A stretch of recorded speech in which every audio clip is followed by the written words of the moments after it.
Hello, my name is Luis Fernando. I study at Secar College.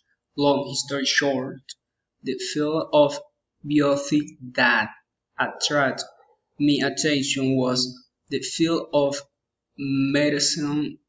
I am very interested in the field of medicine because it was about the improvement of medical treatment due to technological advance that increasingly facilitate this process, and also how it would be a transplant of cells, a living being to another that is inside uterus.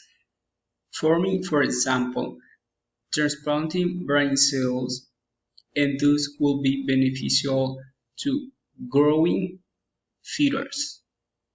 In the same way, transplanting organs from one species to another species, uh, for example, transplanting a human organ into a pig, caught my attention.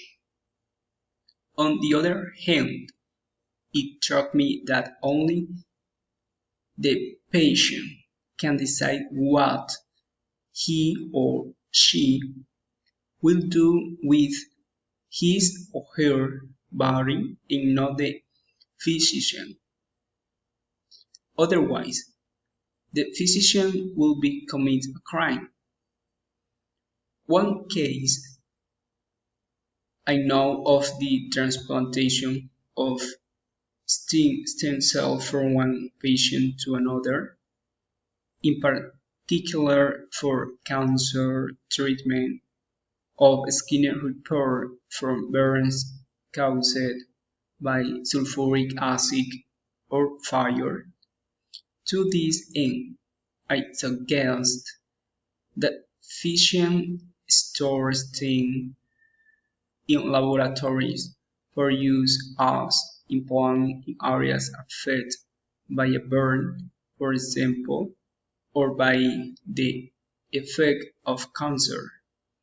In addition, some nutritional substances, example amino acid, vitamins, and plant extract, will be beneficial for cancer treatment, so they could stop spread of cancer so through the tissue and therefore the advance of metastasis. Thank you.